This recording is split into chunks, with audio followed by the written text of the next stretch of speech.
Muchísimas gracias, José Luis. Efectivamente, amables televidentes, como ya lo hemos escuchado, la gasolina super se incrementa a $2.98.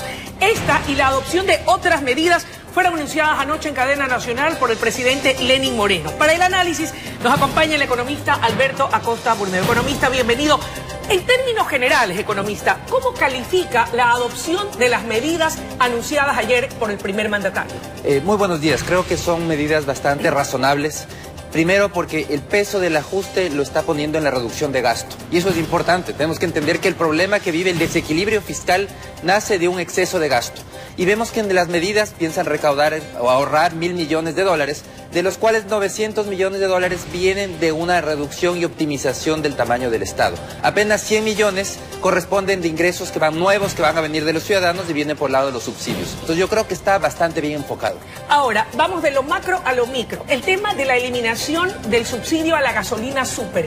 Si bien es cierto, va a permitir un ahorro de $100 millones anuales, ¿cuál va a ser el impacto que va a tener en la economía y en el bolsillo de los ecuatorianos? Bueno, definitivamente esos son 100 millones que estima recaudar el gobierno, que van a salir de los bolsillos de los ecuatorianos, pero hay que estar claros, los subsidios no son un regalo.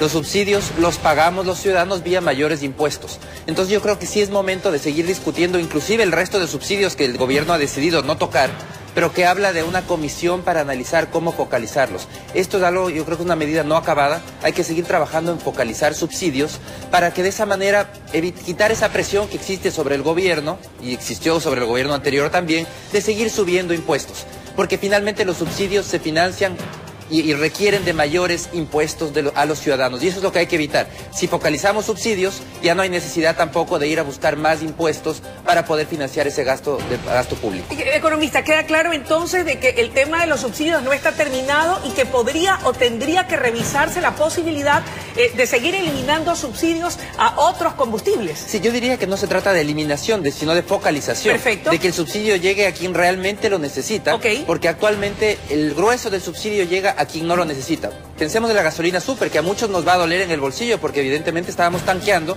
con gasolina super, pero finalmente en quien tiene un auto no es la persona que más necesita, la persona que más necesita se mueve en transporte público. Ya. Entonces es importante ir hacia esa focalización para seguir ahorrando recursos al Estado y a cambio el Estado tiene que hacer lo que está ofreciendo ahora, reducir gasto público. Ese es el esfuerzo que debe hacer el Estado como contraparte. Perfecto. Vamos ahora entonces al otro de los tópicos, la reducción del tamaño del Estado. El mandatario anunció que se eliminarán o se fusionarán entidades públicas entre ministerios, institutos, agencias, embajadas, consulados y empresas públicas y que aquello implicará un ahorro de $60 millones.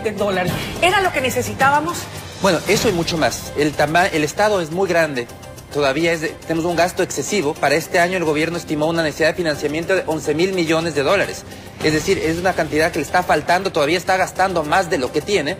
Y entonces eso tenemos que ir hacia un equilibrio. Inclusive ya las reglas macrofiscales establecen la ruta que debe seguir el gobierno y para eso tiene que seguir reduciendo su gasto.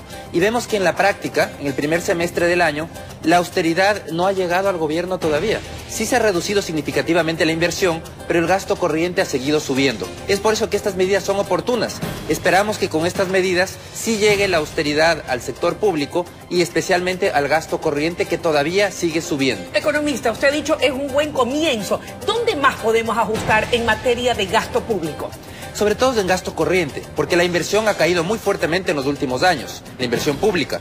Ahora ya hay menos campo en el que se pueda reducir. Okay. Pero en gasto corriente vemos como, por ejemplo, sueldos todavía siguen subiendo en el sector público en el primer semestre de este año, a pesar de la difícil situación, a pesar de que no tiene recursos del fisco, está en una crisis fiscal importante, vemos que todavía sigue subiendo el gasto corriente. Eso debe cambiar y espero que con estas medidas de optimización se logre ese objetivo de reducir gasto corriente. Bien, en cuanto a ajuste del Estado, el presidente fue categórico. Reducción de ministerios, 60 millones. Fusión de servicios y empresas, 350 millones. Y eliminación de gastos que generan los funcionarios públicos, 150 millones. Yo supongo que ahí está el tema de seguridad y también el tema de usos celulares, dijo el primer mandatario. Exactamente, y de vehículos, el uso de vehículos. Es decir, es que llegue la austeridad. Igual que la austeridad llegó a los ciudadanos en 2016 con la crisis, con la caída del precio del petróleo. Y es momento de que llegue también al sector público. Tenemos un sector público que ha crecido desmedidamente durante la última década, que gasta en servicios en una cantidad excesiva y que ahora con los nuevos ingresos que tiene el fisco es un Estado demasiado grande. Y finalmente ese Estado lo pagamos los ciudadanos vía mayores impuestos. Entonces ahora es momento de comenzar a cuidar, como indicó el presidente, cuidar, y esperemos que se lleve a la práctica, esos dólares de los ciudadanos, porque ese gasto que hace el sector público es con dólares que provienen de los ciudadanos. Economista, inversión. El presidente habló líneas de reactivación productiva, 1.300 millones en créditos, paquetes de proyectos de ley para la reactivación productiva, trabajo para la Asamblea, exoneración del impuesto a la renta para nuevas inversiones y estímulo de hasta el 20% para recuperar capitales perdidos por corrupción.